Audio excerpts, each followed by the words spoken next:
सर्वप्रथम मी या व्याख्यानमालेसाठी समाजाचं प्रबोधन करणारं हे जे व्यासपीठ आहे त्यांनी या आजच्या खास व्याख्यानाचं आयोजन केलेलं आहे. त्यांना धन्यवाद देतो. जे लोक प्रेक्षक आजच्या व्याख्यानासाठी ऑनलाईन पद्धतीनं आणि इतर नंतर सुद्धा जॉईन होतील त्यांना मनापासून धन्यवाद. ज्यांच्या संदर्भामध्ये आजचं हे व्याख्यान आहे ते जगविख्यात राजे समाजसुधारक राजर्षी छत्रपती शाहू महाराज यांच्या विचारांना, वृत्तींना, धोरणांना मी विनम्र अभिवादन करतो आणि मी माझ्या व्याख्यानाला सुरुवात करतो. मी माझ्या व्याख्यानाची विभागणी 2-3 भागांमध्ये केलेली आहे. पहिलं तर राजर्षी शाहूंचं शिक्षण विषयक धोरण काय होतं, त्यानंतर त्यांनी शेती विकासासाठीचं धोरण काय तयार केलं, त्याची कार्यवाही करण्याचा प्रयत्न केला आणि त्यानंतर औद्योगिक विकासासाठीचं पाऊल कोणत्या धोरणाच्या माध्यमातून छत्रपती राजर्षी शाहूंनी उचललं, हा माझा पहिला भाग असेल. आणि दुसऱ्या भागामध्ये आज या विचारांची, धोरणांची, कृतीची अंमलबजावणीची काय गरज आहे, काय आवश्यकता आहे, हे मी दुसऱ्या भागामध्ये मांडण्याचा प्रयत्न करणार आहे. म्हणजे 2च भागांमध्ये मी माझं व्याख्यान सीमित केलेलं आहे. पहिल्यांदा राजर्षी शाहूंनी शिक्षण, शेती, उद्योग विकासासाठी काय पावलं उचलली, काय धोरण निश्चित केलं, काय कार्यवाही अंमलबजावणी केली आणि मग आज त्याची उपयुक्तता काय, प्रासंगिकता काय आहे, त्याची काय गरज आहे, काय महत्त्व आहे, काय आवश्यक आहे, हे मी दुसऱ्या टप्प्यामध्ये मांडण्याचा प्रयत्न करणार आहे. पहिल्यांदा मी राजर्षी शाहूंच्या शिक्षणविषयी धोरण, विचार, तत्वज्ञान, कृतीकडे जाण्याचा प्रयत्न करणार आहे. त्या काळामध्ये राजर्षी शाहू शिकलेले होते, त्यांना विदेशी शिक्षक होते आणि त्यांचं सातत्यानं परदेशामध्ये जाणं होतं, युरोपियन राष्ट्रांमध्ये. आणि त्यामुळे युरोपियन शिक्षण, प्रगत शिक्षण, अद्ययावत शिक्षण याचं ज्ञान, याची माहिती आणि प्रभाव सुद्धा म्हणा राजर्षी शाहूंवरती होता. आणि त्यांच्या हे लक्षात आलं की शिक्षण हे विकासाचं प्रभावी साधन आहे. सामाजिक आर्थिक विकास साध्य करण्याचं शिक्षण हे प्रभावी साधन आहे. आणि म्हणून राजर्षी शाहूंनी कोल्हापूर संस्थानामध्ये शिक्षण प्रगत आणि विकसित करण्यासाठी उपाय, धोरणं सुचवलीच, पण अत्यंत कार्यक्षम पद्धतीनं, प्रभावीपणे त्याची अंमलबजावणी करण्याचा प्रयत्न केला. ते जे शिक्षण, ते जे धोरण होतं, ती जी कृती होती, त्या ज्या उपाययोजना होत्या, त्या समावेशक शिक्षणाकडे जाणाऱ्या होत्या. आपण आज त्याची चर्चा करतोय. 12वी योजनेपासून त्या विचाराकडे लोक वळले, पण 150 वर्षापूर्वी राजर्षी शाहूंनी त्या दृष्टीने विचार केला. नुसता विचार नाही तर तो कृतीमध्ये आणण्याचा प्रयत्न केला. ही फार मोठी गोष्ट आपल्याला समजून घेणं आवश्यक आहे. या शिक्षणासाठी राजर्षी शाहूंनी काय केलं? पहिली गोष्ट म्हणजे जेव्हा त्यांनी कोल्हापूर संस्थानाचा ते विराजमान झाले त्यावेळेला आणि अगोदर सुद्धा त्याचं सर्वेक्षण केलं शिक्षणाच्या दृष्टिकोनातून. आणि तेव्हा त्यांच्या असं लक्षात आलं की शैक्षणिक प्रगती कमी आहे आणि ती नुसती कमी नाही तर ती विषम सुद्धा किंवा असमान सुद्धा आहे. समाजातल्या काहीच लोकांना प्रचलित शिक्षण व्यवस्थेचा लाभ मिळत आहे, फायदा मिळत आहे आणि बरेचसे लोक हे वंचित आहेत.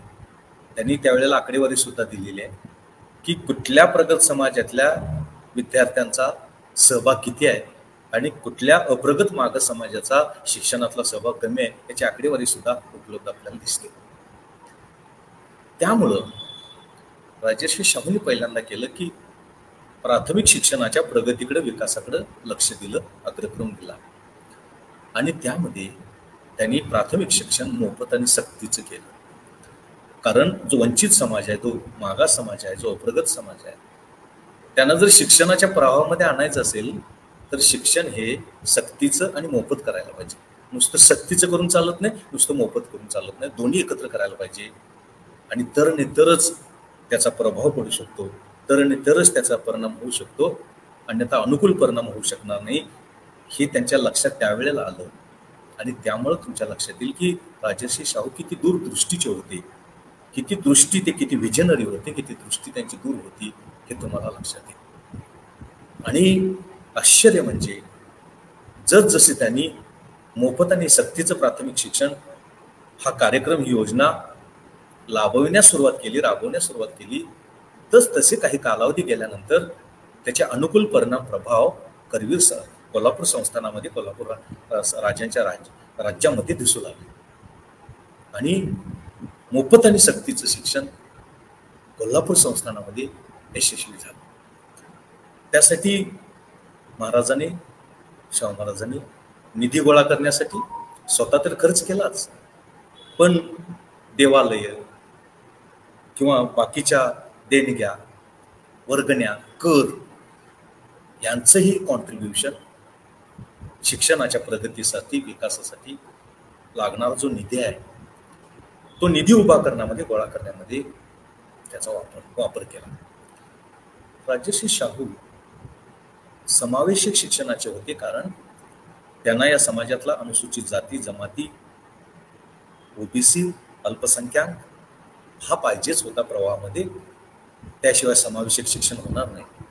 पण दुसऱ्या बाजूनं स्त्रियांचा सहभाग, मुलींचा सहभाग सुद्धा आवश्यक होता. कोल्हापूर संस्थान शेतीप्रधान असल्यामुळं ही योजना राबवत असताना शेतकऱ्यांना काय समस्या निर्माण होईल, काय अडचण येईल काय, हा विचार करून राजर्षी शाहूंनी जे विद्यार्थी येणार नाहीत त्यांना दंड आकारला, पण शेतीच्या हंगामाच्या कालावधीमध्ये त्यांना सूट दिली, त्यांना सवलत दिली. आणि ही योजना एका बाजूनं यशस्वी करताना दुसऱ्या बाजूनं शेतकऱ्याला, शेतीला त्याचा प्रतिकूल परिणाम होणार नाही, त्याचा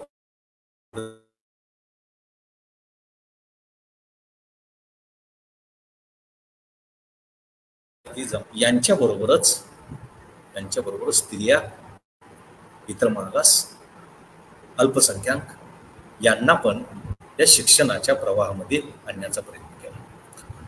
राजर्षी शाहूंच्या हे लक्षात आलेलं होतं, कारण ते शिकलेले होते.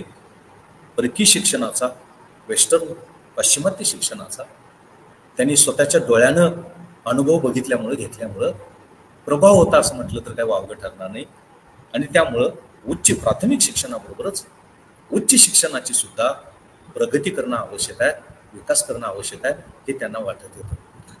खरं तर आर्थिकदृष्ट्या कोल्हापूर संस्थानाची स्थिती फारशी चांगली नव्हती, कारण जबाबदाऱ्या अनेक, कर्तव्य अनेक, योजना अनेक डोळ्यासमोर उद्दिष्ट, ध्येय होती, पण त्या मानानं महसूल कमी, खर्च जास्त. या स्थितीमध्ये उच्च शिक्षण नेणं, प्रगत करणं, विकसित करणं शक्य होईल का नाही अशी शंका राजर्षी शाहूंना आली. आणि त्यामुळं त्या कोल्हापूरचं जे राजाराम कॉलेज आहे, ते राजाराम कॉलेज दुसऱ्या संस्थेला चालवायला देऊया अशा प्रकारचा निर्णय पण राजर्षी शाहूंनी घेतला. पण त्यांच्या हे लक्षात आलं की उच्च शिक्षण, प्राथमिक शिक्षण तर महत्वाचं आहेच, पण त्याच्याही पेक्षा उच्च शिक्षण महत्वाचं आहे. त्याचा प्रभाव सामाजिक आर्थिक विकासाबरोबरच कल्याणावरती मोठ्या प्रमाणावरती होऊ शकतो. आणि म्हणून उच्च शिक्षणाची प्रगती करणं गरजेचं आहे असं त्यांच्या लक्षात आलं. तिथं पण असमानतेचा प्रश्न होता. गरीब लोक, सामाजिक वंचित लोक, मागास लोक यांचा सहभाग फार कमी होता. त्यामुळेही त्यांना असं वाटलं की प्राथमिक शिक्षणाबरोबरच उच्च शिक्षण ही प्रगत करायला पाहिजे, त्याचाही विकासाकडं आपण पाऊल उचलायला पाहिजे. म्हणून त्यांनी कोल्हापूरचं राजाराम कॉलेज जे चालवायला देणार होते दुसऱ्या संस्थेला, तो निर्णय त्यांनी बदलला. त्यांनी या शिक्षणामध्ये स्त्रियांना परदेशामध्ये जाण्याला मदत केली, अनेकांना देशांतर्गत शिक्षणासाठी मदत केली आणि शिक्षणामध्ये त्यांनी विविधीकरण ठेवण्याचा प्रयत्न केला. शेतीविषयक शिक्षण देण्याची व्यवस्था केली, तंत्रज्ञान विषयक शिक्षण पण देण्याची व्यवस्था केली, औद्योगिक शिक्षण पण देण्याची व्यवस्था केली, आरोग्यविषयक शिक्षणाची पण व्यवस्था केली. म्हणजे शिक्षणाचं विविधीकरण करण्याचा प्रयत्न राजर्षी शाहूंनी यामध्ये केलेला आहे. विशेष महत्वाची गोष्ट म्हणजे विद्यार्थ्याचं शिक्षण कधी पूर्ण होऊ शकतं, जर त्याची राहण्याची, खाण्याची व्यवस्था झाली तर.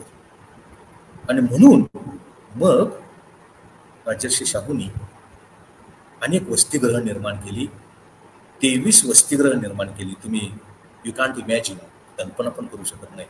23 वसतिगृह निर्माण केली आणि ती वेगवेगळ्या जातीच्या, धर्माच्या, वंशाच्या विद्यार्थ्यांना वेगळी वेगळी केली. पण त्यामध्ये सुद्धा राजर्षी शाहू एवढे ओपन होते, एवढे खुल्या मनाचे होते की कुठल्याही समाजाच्या वसतिगृहामध्ये कुठल्याही समाजाच्या विद्यार्थ्याला प्रवेश मिळेल आणि प्रवेश द्यायलाच पाहिजे. जैन समाजासाठी वसतिगृह होतं, मराठा समाजासाठी वसतिगृह होतं, मुस्लिम समाजासाठी वसतिगृह होतं, लिंगायत समाजासाठी वसतिगृह, अशी 23 वसतिगृह, अनुसूचित जाती जमाती 23 प्रकारची वसतिगृह राजर्षी शाहूंनी सुरू केली आणि ती उत्तम चालवली.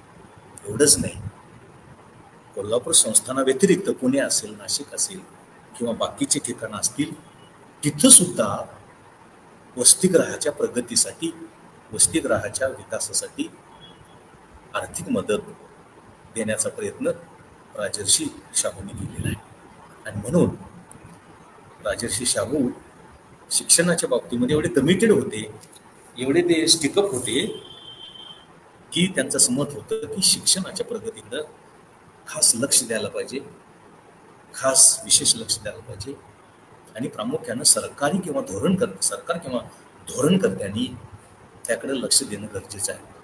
त्यासाठी सरकार आणि धोरणकर्त्यांनी शिक्षणावरती अधिक खर्च करणं आवश्यक आहे. त्यांनी असं सांगितलं, राज्याच्या किंवा संस्थानाच्या एकूण उत्पन्नाच्या महसुलाच्या 6% किमान खर्च हा करायला पाहिजे, हे राजर्षी शाहूंनी सांगितलं. एवढं मोठं शिक्षणविषयक विचार, धोरण, तत्वज्ञान आणि अंमलबजावणी राजर्षी शाहूंनी 150 वर्षापूर्वी केली. म्हणजे किती दूरदृष्टी आहे आणि शिक्षणाचं महत्त्व त्यांना किती कळालं होतं याची आपण कल्पनेच्या पलीकडची गोष्ट आहे. आणि म्हणून राजर्षी शाहूंना कृतीशील समावेशक शिक्षण तज्ज्ञ असं म्हणणं अत्यंत संयुक्तिक आहे, असं मला अत्यंत प्रामाणिकपणे वाटतं. राजर्षी शाहूंचं संस्थानामध्ये तर फिरणं होतंच, संस्थानामध्ये तर सर्वेक्षण होतंच, पण त्याचबरोबर परदेशामध्ये, युरोपियन राष्ट्रांमध्ये ते गेल्यामुळं तिथली आर्थिक प्रगती, आर्थिक विकास कसा आहे, शेतीचा विकास कसा आहे, उद्योगाचा विकास कसा आहे, पायाभूत सुविधांचा विकास कसा आहे, शिक्षणाचा विकास कसा आहे, आरोग्याचा विकास कसा आहे, मानवी संसाधनाचा विकास कसा आहे, याची पूर्ण माहिती ही त्यांना होती. आणि म्हणून त्यांनी आपल्या संस्थानामध्ये जलद, समावेशक आणि व्यापक, सर्वंकष आर्थिक प्रगती करण्यासाठीची धोरणं अवलंबली. आणि हा विकास अद्यावत असेल, मॉडर्नाइज असेल, प्रगत असेल, विकसित असेल, या दृष्टीनं त्यांनी पावलं उचलली. आपल्याला माहिती आहे की शेती भारताचा प्रमुख व्यवसाय आहे, त्यामुळे अनुषंगानं संस्थानांचा, राज्यांनाचा पण आलाच. राजर्षी शाहूंचं शेतीविषयी इतकं प्रेम होतं, इतकी आस्था आपुलकी होती की ते स्वतःला शेतकरी समजत. मी राजा नाही, मी शेतकरी आहे. शेती कनिष्ठ नाही, वरिष्ठ आहे, सुपिरियर आहे. आणि म्हणून शेतीच्या प्रगतीकडे, विकासाकडे लक्ष द्यायला पाहिजे, असं राजर्षी शाहूंचं मत आहे. आणि अनेक भाषणातून, अनेक व्याख्यानातून हे विचार राजर्षी शाहूंनी व्यक्त करण्याचा, प्रकट करण्याचा प्रयत्न केलेला आहे.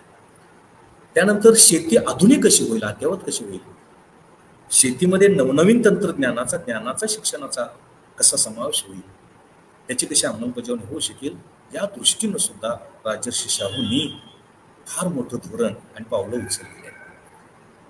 प्रथम, शेतीची तुकडीकरण, विभाजन होणार नाही यावरती मर्यादा. ज्यांची शेती छोटी आहे, ज्यांच्या शेतीचे आकारमान छोटा आहे, ज्यांच्या शेतीचं आकारमान लहान आहे, त्यांनी इथून पुढं शेतीचं विभाजन करू नये, ही त्यांनी अंमलबजावणी करण्याचा प्रयत्न केला. शेतीमध्ये आधुनिक अवजार, सुधारित बी बियाणं, खतं यांचा कसा वापर करणं आवश्यक आहे, यासाठी प्रयत्न केले. शेतीला जलसिंचन सुविधांची कशी आवश्यकता आहे, पाण्याची कशी आवश्यकता आहे, त्यासाठी त्यांनी तलावं खोदली, जुने तलावं दुरुस्त केली आणि सिंचन क्षमता वाढवली. विहिरी नवीन खोदल्या, जुन्या विहिरी दुरुस्त केल्या आणि पाण्याची क्षमता वाढवली. आणि शेतीला कसं पाणी पुरवता येईल, कसं ती सिंचित करता येईल, इरिगेटेड करता येईल, की जेणेकरून शेतीची उत्पादकता उत्पादन वाढू शकेल, या दृष्टीनं राजर्षी शाहूंनी प्रयत्न केलेले आहेत. एवढ्यावर ते थांबले नाहीत, तर त्यांनी शेतीचे जलसिंचन सुविधा वाढवण्यासाठी आपला ड्रीम प्रोजेक्ट राधानगरी डॅम त्यांनी सुरू केला. फार मोठा, अत्यंत खर्चिक, एवढी कुवत संस्थानाची नसताना सुद्धा त्यांनी तो राधानगरीचा प्रकल्प, त्यांना दोन सिंचन प्रकल्प लागू करायचे होते, एक राधानगरी आणि 2 काळामावाडी. पण आर्थिक मर्यादा होती आणि राधानगरी साठी सुद्धा पुरेसा पैसा उभा करणं कठीण होतं. तरी सुद्धा बाकीच्या खर्चामध्ये त्यांनी कपात केली, बाकीच्या खर्चामध्ये त्यांनी कमी केलं, कपात करण्याचा प्रयत्न केला आणि राधानगरी धरणाचा प्रकल्प त्यांनी राबवला.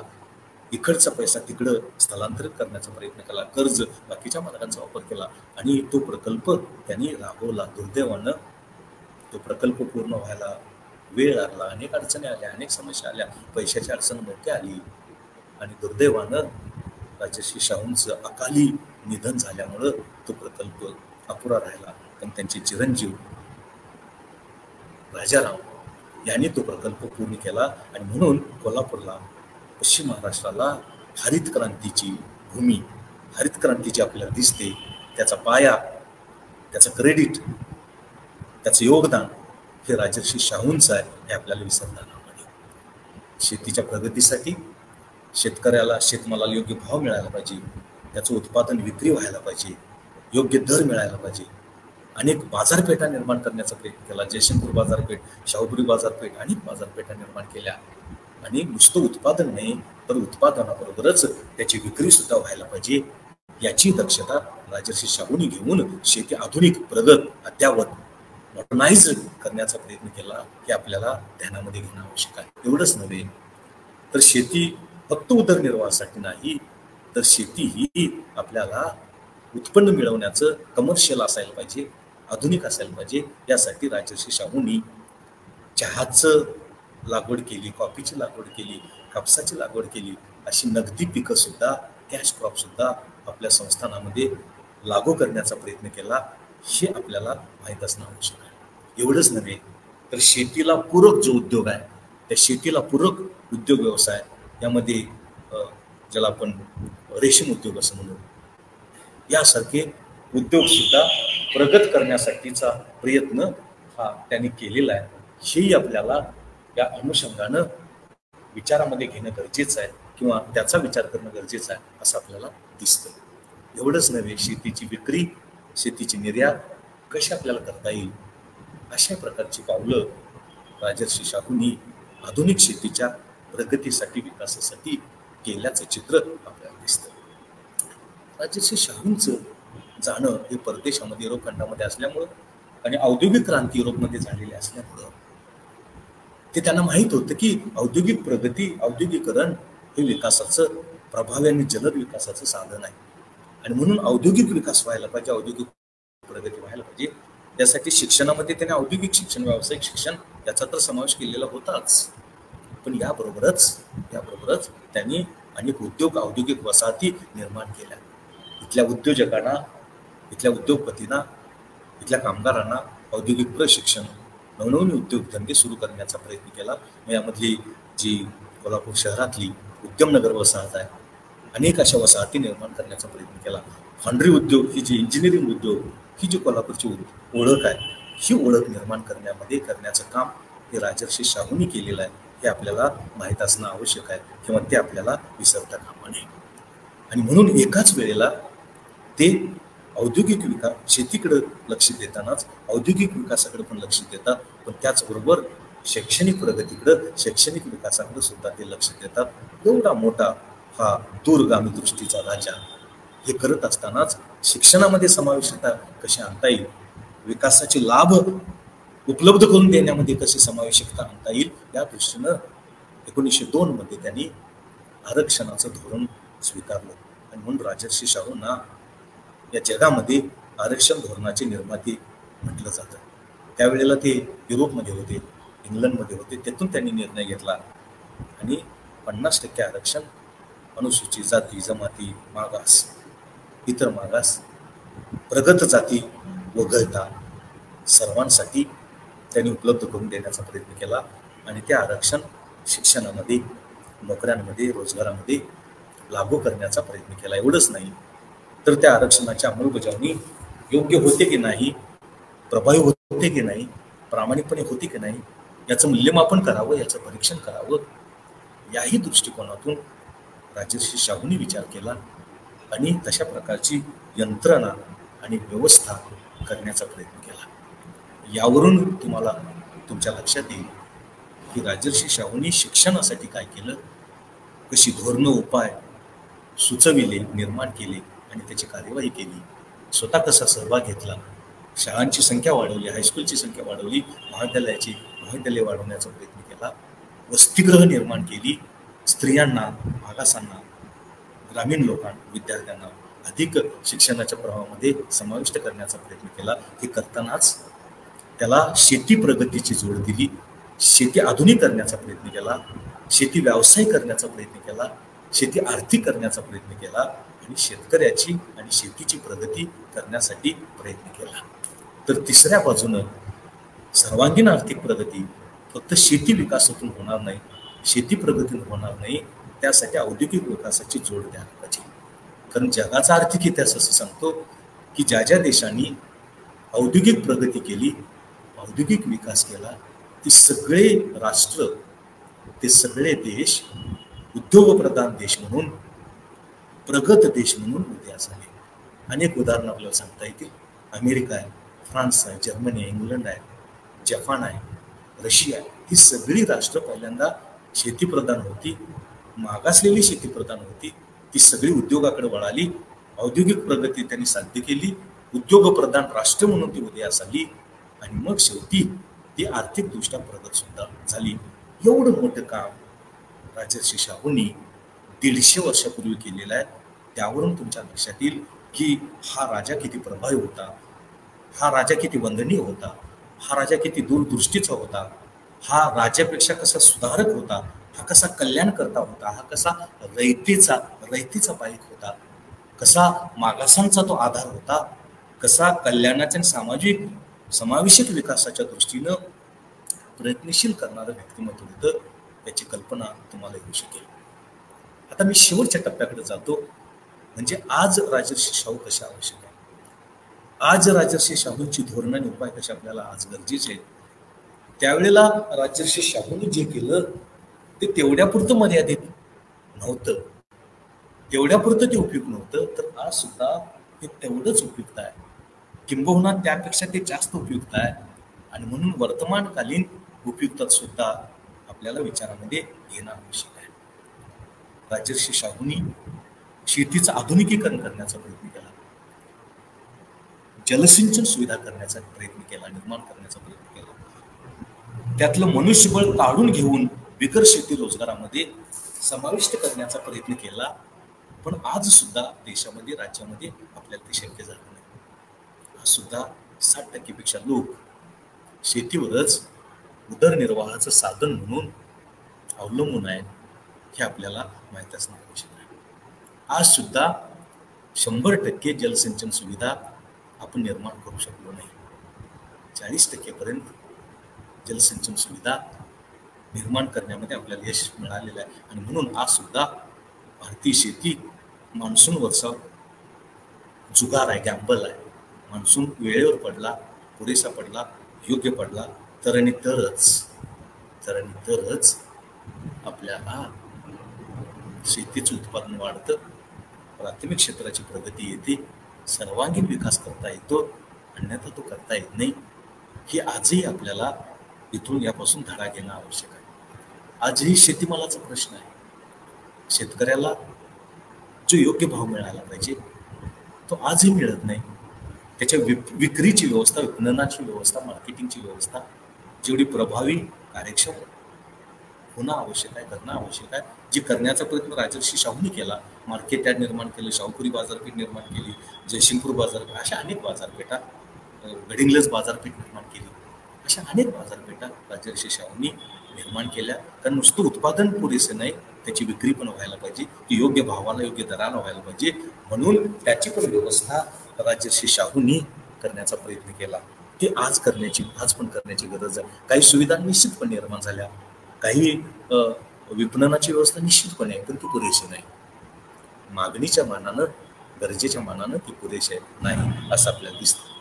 औद्योगिक विकास जेवढा व्हायला पाहिजे तेवढा करण्यामध्ये आपल्याला यश मिळालं नाही. औद्योगिक विकासाकडे अग्रक्रमानं लक्ष देणं गरजेचं आहे. तो गतिमान करणं आवश्यक आहे, तो व्यापक करणं आवश्यक आहे, तो अधिक समावेशक करणं आवश्यक आहे, तो खेड्यापर्यंत पोचणं आवश्यक आहे. तर खेड्याची आणि एकूण सर्वांगीण प्रगती होऊ शकेल, करणं शक्य आहे हे आपल्याला माहीत असणं आवश्यक आहे. शिक्षणाच्या प्रगतीकडे आज पण लक्ष देणं आवश्यक आहे. आज उच्च शिक्षणातला सहभाग 26 ते 27% आहे. 100% कधी आपण जाणार? त्यासाठीच पैशाचा खर्च जो आवश्यक आहे तो कसा करणार? त्यावेळेला 150 वर्षापूर्वी राजर्षी शाहू म्हणतात, एकूण उत्पन्नाच्या राज्याच्या महसुलाच्या किमान 60% खर्च व्हायला पाहिजे. आज सुद्धा केंद्र आणि राज्यांचा दोघांचा मिळून तो 6% नाही, 4% आहे. म्हणजे आजही 150 वर्षापूर्वी राजर्षी शाहूंनी जे सांगितलं ते आपल्याला साध्य करता आलं नाही. ग्रामीण शहरी असे विषमता, सामाजिक गटनिहाय अनुसूचित जाती जमाती भटक्या यांचा ओबीसी अल्पसंख्याक यांचा सहभाग करणे, मुलींचा पुरुषांचा अशी असमान, अनेक महाविद्यालय, अनेक महाविद्यालयामधली पायाभूत सुविधा, शिक्षकांची उपलब्धता, बाकीचं पायाभूत सुविधा याची पण गरज आहे. त्यामुळं शिक्षणाची प्रगती सुद्धा ज्या दिशेनं ज्या अपेक्षेनं पुढं जाणं आवश्यक आहे, मार्गक्रमण करणं गरजेचं आहे, होणं गरजेचं आहे. ती झाल्याचं चित्र आपल्याला दिसत नाही. म्हणजे शिक्षण असू द्या, शेती असू द्या, उद्योग असू द्या, सर्वांगीण विकास असू द्या, समावेशक विकास असू द्या, अनुसूचित जाती जमाती ओबीसी अल्पसंख्याक मायनॉरिटी यांचा सहभाग असू द्या, विकासाच्या लाभाचं वितरण त्यांच्यामध्ये असू द्या, या सर्व आघाड्यांवरून मध्ये आपल्याला अजून प्रगती करायला भरपूर वाव आहे असं आपल्याला दिसतं. राजर्षी शाहूंनी आरक्षण धोरण राबवलं, ते प्रभावीपणे राबवण्याचा प्रयत्न केला. आज आपण आरक्षण धोरण जर बघितलं तर ते प्रभावीपणे राबवलं जात नाही, ते पुरेसे नाही. आणि एका बाजूला आरक्षण धोरण, दुसऱ्या बाजूला खाजगीकरण, या पेचामध्ये, या संकटामध्ये आरक्षणाचं धोरण सुद्धा अडकून बसलेलं आहे. हेही आपल्याला विचारात घेणं गरजेचं आहे.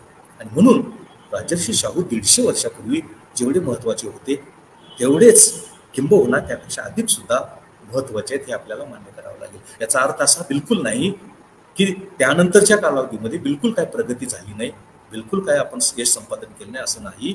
पण ज्या प्रमाणामध्ये, ज्या वेगामध्ये, ज्या गतीनं करणं आवश्यक आहे ते मात्र आपण करू शकलो नाही हे आपल्याला मान्य करावं लागेल. आणि म्हणून आपण आज असं ठरवूया की राजर्षी शाहूंना समजावून घेऊया, सर्वार्थानं त्यांना समजावून घेऊया.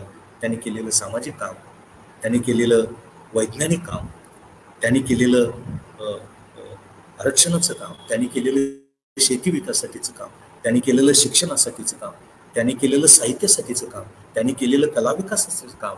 कोल्हापूरला कलानगर कलापूर उगच म्हणत नाही, त्या पाठीमागे राजर्षी शाहूंचं मोठं योगदान आहे.